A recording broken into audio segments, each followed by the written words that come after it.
नमस्कार मंडळी, स्टार प्रवाह वाहिनीवरील ठरलं तर मग ह्या मालिकेच्या पुढील येणाऱ्या भागामध्ये आज आपण पाहणार आहोत. सायली स्वयंपाकासाठी मदत करत असते तेव्हा विमल त्या ठिकाणी येते आणि बोलते, सायली ताई, तुम्ही आज कसलेही काम करायचं नाही. मला कल्पना वहिनीने सांगितलं आहे की सायलीला किचनमध्ये कुठलेही काम करू द्यायचं नाही. तेव्हा सायली अवाक होऊन विमलकडे पाहू लागते. त्यानंतर आपण पाहतो की सायली तयार झालेली असते आणि अर्जुन सायलीच्या समोर येतो आणि सायलीला बोलतो, सायली, तू स्वप्नात तर नाहीस ना? कुणी एवढं कसं काय सुंदर दिसू शकतं?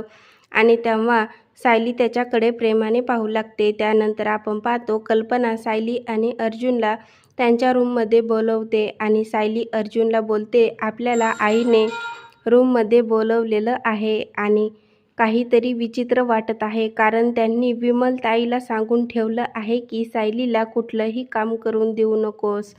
तर थोडी भीती वाटत आहे मला. आणि रूममध्ये गेल्यानंतर अर्जुन आणि सायली हे प्रताप आणि कल्पनाला विचारतात की आई, तू आम्हाला कशाला बोलवलं आहेस? तेव्हा प्रताप अर्जुनला बोलतो, अर्जुन, तू एवढा नामवंत वकील आहेस, परंतु तुला एवढं देखील लक्षात नाही का? आणि तेव्हा अर्जुन आणि सायली दोघेही अतिशय गोंधळून गेलेले असतात. आता पुढील येणाऱ्या भागामध्ये प्रताप, कल्पना आणि घरातील सर्वजण हे अर्जुन आणि सायलीला काय सरप्राईज देणार हे पाहणं खूपच मजेदार ठरणार आहे.